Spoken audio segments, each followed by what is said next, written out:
Hi, everyone. I'm Sergio Romero. I'm a data scientist working with the Identity Security and Protection team.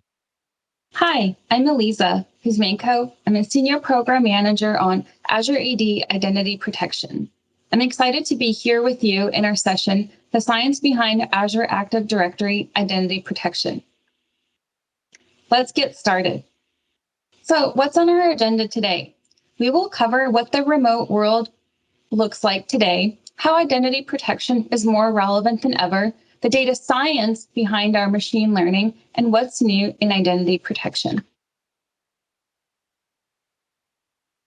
So what does the remote world look like today? Today in the remote world, it is more than ever important to protect your users while enabling productivity securely. Identity is the control plane that enables you to access applications, resources, both in the cloud and hybrid environments. For example, you see the user Claire here. Claire may be like some users in your organization that are using personal devices, not organization managed devices, public Wi-Fi or home Wi-Fi network that is outside of the corporate network, all while needing to access applications and resources to collaborate securely in a scalable manner. We want to protect your users, applications, and their identities in this shifting, rapid environment.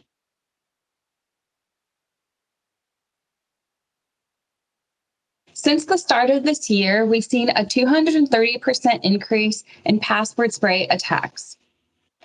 Nearly 1 in 3 of all attacks on enterprises involve phishing. The vast majority of security breaches take place when attackers gain access to an environment by stealing a user's identity. Once an attacker gains access to even a low-privileged user account, it is relatively straightforward for them to access important company information and resources through lateral movements. Attackers have become even more increasingly sophisticated and effective at leveraging third-party breaches and taking advantage of situations, for example, such as COVID-19 in the remote work. For example, if you take a look at the map here, the chart shows the impact of the COVID-19 theme attacks across the world. As you can see, the scope isn't just to a specific region or country. It covers the entire globe. We can see here as attackers get even more advanced, our system still continues to be one step ahead and do more to protect your users, especially in this time of remote work. Our identity protection system has blocked 9 million high-risk enterprise sign-ins that were flagged in August 2020. 2 million compromised accounts were detected in August 2020, and 5.8 billion attacker-driven sign-ins were detected in August 2020. Our system is able to deflect the attack through anomaly detection capabilities and provide insights into real-time risk events affecting those identities. So what do we know about a user? For example, here we have Claire again, who is working remotely. We know that Claire is logging in potentially from a familiar device, a familiar IP, and a trusted location, and this may be good.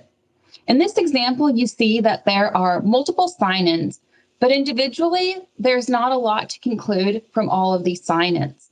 Until you put a history view together of all of Claire's sessions, you can form pattern. We can feed a lot of data without knowing what it actually means, but models can make sense of vast amounts of data by creating rules. So when we see that Claire has 6 sessions, we also see that session 5 here is different. It's on a different device because we have never seen a Linux device accessed by Claire before. We've also never seen Claire log in at 2 a.m., nor have we ever seen this IP address or this country. By getting this information, we are able to figure out that there is an anomaly by looking at the previous history of these user logins. At sign-in, you don't have a history of the login separately, so each one doesn't know about the other. But we can create a feature based on this rule with high precision of knowing the information that we've detected to be anomalous here. For example, we know that this is not the normal time of day for Claire, We know this is not a familiar device. We know that this application also isn't familiar, nor is the country or IP address. The correlation rules help us factor more data and conditions into a decision of whether we allow somebody to authenticate or authorize them for specific data and access to resources. Heuristics are effective for obvious attack patterns and are faster to implement, but they are costly to maintain. So, for example, if an attacker changes patterns and then to change this rule across all users multiple times, it becomes difficult for the system to stay ahead. Instead, we leverage the heuristics within our machine learning to provide even greater improvements in efficiency to secure our users by being one step ahead of the attackers. Identity protection intelligently detects and responds to compromise. We are continuously improving our machine learning, not just using heuristics, but leveraging machine learning, for example, in real-time session risk evaluations to define what anomalous behavior is. Attackers are adapting fast, but we are moving faster in being able to deflect the attacks. For example, not only do we have improved machine learning that has real-time session risk scoring, but across the Microsoft ecosystem, there's more innovation, including Microsoft Graph APIs across Security Graph and integration with Logic apps. We also have extended threat intelligence across first and third-party integrations and additional intelligence, such as Microsoft Cloud App Security and Azure ATP. Our new machine learning system continues to improve and evolves to secure users when we suspect a new threat. By refining the risk level of each real-time risk detection, we've seen significant improvement in the precision of these detections. This enables our customers to be protected continuously by allowing the model to adapt. For example, we have a new high block that is very high precision. It is similar to IP blocking and smart lockout and has protected an additional 20% of users per day. So let me hand it over to Sergio, our data scientist, who will do a deep dive into our updates, as well as share more information about our password spray detection. As I mentioned before, the password spray attacks in the remote workplace have increased 230% since January. Sergio will do a deep dive into how our machine learning is protecting our users from these vulnerabilities. Let's hand it over. Thanks, Elisa. With a continually adapting risk scoring system, identity protection is more relevant than ever. I'd like to give you an inside look at how we have developed a system to continually adapt to ever-changing threats. One of the biggest challenges faced when building a machine learning system is finding enough high-quality labeled data to train your models. We did just that by leveraging our unique position in Microsoft to tap a wide range of resources to build a robust set of labels for our models. We incorporate end-user generated data from users and admins. We use security experts for the latest intelligence from incident investigations. We also use a team of security analysts who help us manually label sessions. And we use our high-precision heuristics to generate new labels automatically. So what does machine learning actually learn? A supervised ML model uses the labeled data you feed into it and assigns weights to each feature so that it is as good as possible in making a decision, in our case, a risk assessment. Models can easily learn weights for thousands of features and are much better than humans in finding subtle patterns in data. Given new training data, models can quickly adapt to new patterns by changing their underlying weights. In our example, a model might initially give low weights to features like is normal time of day and a high weight to a feature like is familiar country. Then, if an attacker starts targeting users in the same country as the attacker's infrastructure, the model may give importance to other features to adapt to this new form of attack. In this way, machine learning models can adapt to new emerging patterns when they are continually being provided with new labeled data.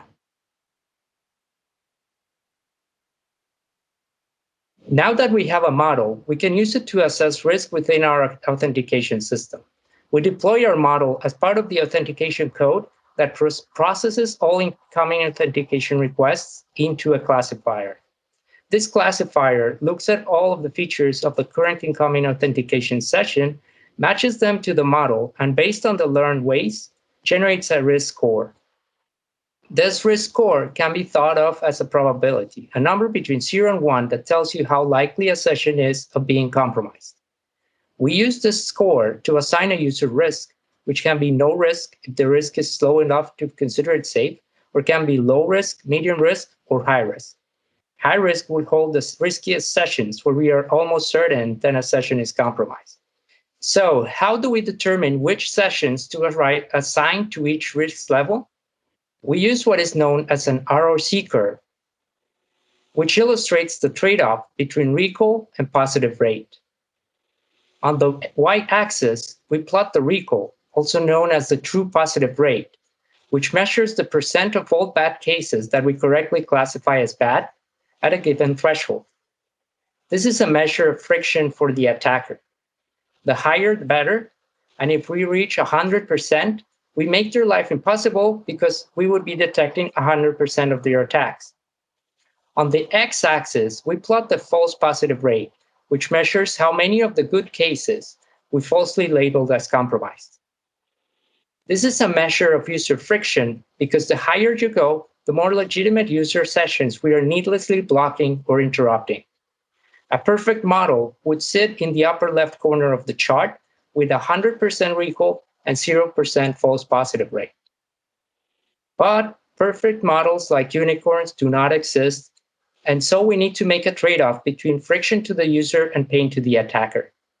For high risk, we set the threshold to capture as much of the recall as possible with near zero false positive rate, because we want this risk to reflect that we are almost sure a session is compromised.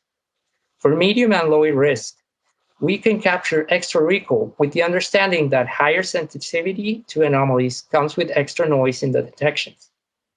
In this example, we picked a threshold for high that is able to detect 90% of the attacks with only a minimal amount of false positives. Say this corresponds to a threshold of 0.92. That means that any session with a risk equal or greater to 0.92 would be marked as high risk. Circling back to our risk detection system, we can now see that all of these elements come together into a continually adapting self-improvement system. User logins are evaluated at sign-in by a classifier that issues a risk score. Based on the score, the classifier decides if the request seems good or whether it is a compromised session. In both cases, we tap into our risk analysis resources mentioned earlier: user feedback, human graders, security experts, automated detections over terabytes of logs to determine whether a session was indeed compromised or not. We compare our prediction to the actual label of each session and categorize our predictions as true positives, true negatives, false positives, and false negatives. Then we feed these observations back into the system so that it can learn from its mistakes and adapt to changing patterns in attacker behavior.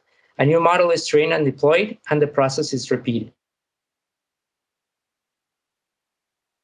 By implementing this machine learning system, we've been able to build a continually adapting risk assessment system that evaluates billions of authentication requests per day with less than 1 millisecond latency while parsing over 200 terabytes of logs each day. It leverages our unique position as a global identity system to learn from localized attacks and apply those learnings to prevent them from spreading to other tenants.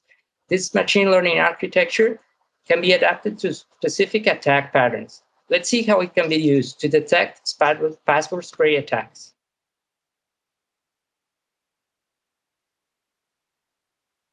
As Elisa mentioned earlier, identity attacks are on the rise, and almost 40% of enterprise compromised credentials are compromised due to password spray. For those not familiar with this kind of attack, it consists of attackers getting a hold of thousands to millions of usernames and trying against them a relatively low number of passwords, likely to be used by users with weak passwords. For example, Seahawks 2020 is likely to be tried in fall 2020 in the Seattle area. This attack has a 1% success rate, meaning that if attackers target 1 million users, they are likely to be able to compromise around 10,000 users. Heuristics are able to detect a large portion of these attacks but some attackers have become more sophisticated, distributing their attacks across thousands of IPs, making just a handful of requests for each IP. The chart shows this attack pattern. The vertical axis measures the volume of requests, the left axis shows the time, and the right axis shows different password hashes. We see that attackers are distributing their attacks across short bursts of requests for each password. These are low and slow attacks, would look like noise for heuristics, and this is where machine learning can help. With machine learning, we were able to build on top of our password spray heuristics to build a system that protects twice as many users every day. First, we repurposed our heuristics to build a pipeline that identifies all users that are under attack by password spray. For each user, we track the behavior of bad password traffic against them, and if being password sprayed, we tag these users as under attack. To know if they have been compromised, we added a layer of machine learning that processes all correct password requests against these users to decide if each request is compromised or not. We trained this machine learning model with a combination of high-quality labels from our heuristics, as well as human-labeled data from sample sessions. We provide the model with over 300 features ranging from behavioral data, IP reputation, user agent reputation, and request familiarity. Included in our features are the outputs from our real-time model and other existing heuristics. With this model, we can catch twice as many attacks as from expert heuristics with no increase in user friction. This is an example of how machine learning not only allows us to continually adapt to attacker patterns, but also to learn more from more subtle patterns that are difficult to detect using heuristics. Now let me hand it back to Elisa so that she can talk about what's new in identity protections. Now let's look at what's new in identity protection. We have new powerful APIs and integrations, additional risk events, user risk-based conditional access, and end-user feedback integration, all leveraging our advanced machine learning logic and integration that we've improved upon. The new risk APIs in Microsoft Graph, for example, here, you can get real-time risk detections, create conditional access policies, and manage compromised user accounts. Here we have an example of the Get Risk Detections, which is filtering on password spray. You can retrieve all user accounts where the risk event type is password spray. This would let you know that these user accounts had a password spray attack performed in an automated, simple workflow that allows you to get multiple requests via batching or create a Microsoft Graph webhook to get this information. You can also create a conditional access policy. For example, here a policy is being created to block access to the Exchange application for non-trusted regions.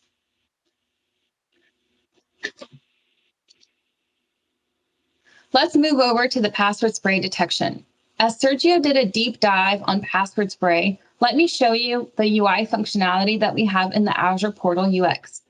Here you can go to Lisa Smith, that is at high risk due to the detection type of password spray, showing the IP address and location and the detection time.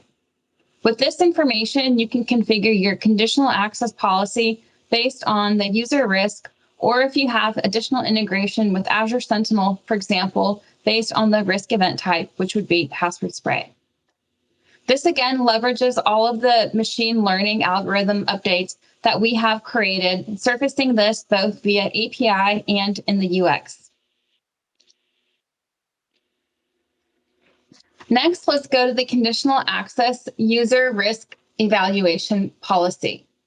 Here we have a policy that is configured on high risk by taking into account whether or not this user will be allowed access for the specific application or data, require MFA, limit access, or require password reset. This enables you to have more granular control in defining your policies, not only based on sign-in risk, but the user risk level as well. You want to verify every access attempt that you have to your applications and data. With that, you can use this conditional access policy by defining the threshold that you want for a user risk score, whether it's low, medium, or high. In this demo, I'm looking at the Identity Protection Overview blade. This is the date range in the last 30 days, providing evaluation of new risky users detected. I can filter here by the user risk level of high, medium, and low. This gives me an overview of all risky users in my tenant. I can also look at the new risky sign-ins detected. I can look at the real-time sign-in risk or aggregate level.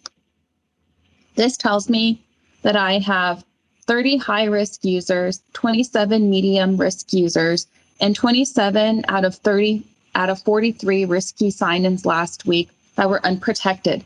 This gives me a great overview to understand if I need to apply a sign-in risk policy leveraging conditional access or user risk policies within conditional access as well. I also have the ability to run them in report-only mode that would allow me to see the estimated impact of the users to either block, limit, or allow access to specific resources and applications. Now let's go look at the password spray detection that we talked about before. Here I can filter on the detection time, and I want to look at in the last month what detections surfaced in my tenant. In the last month, I see here we have Lisa Smith that is at high risk due to a password spray attack. So the detection type is password spray. We short circuit the user's risk score to high.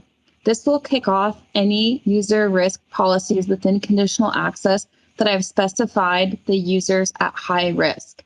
I can see more information here that this was an offline detection. It provides the detection time and the last time it was updated, as well as the sign-in client IP address. I can then navigate to Lisa's sign-in events and see if there was anything atypical or anomalous in Lisa's behavior. As well as I can confirm that Lisa's account was in fact compromised. In this demo, I'll cover conditional access policies that you can configure to empower your users to be protected wherever they are and whenever, as well as ensuring that you're protecting your organization's assets. By using conditional access policies, you can apply the right type of control when it's needed to keep your organization secure and stay out of your users' way when it's not needed. It provides the fine balance between granularity and access control to verify every access attempt to either allow access, require MFA, or block access to specific corporate applications and data that you have. So let's go here and create a new policy. This policy will allow access to XO if high risk, but require MFA. So in this assignment, I'm going to add specific users and groups. And in that, I'm going to add Abigail and the HR web group. I've selected 2 of those. Next, the specific application that we've selected is going to be Exchange.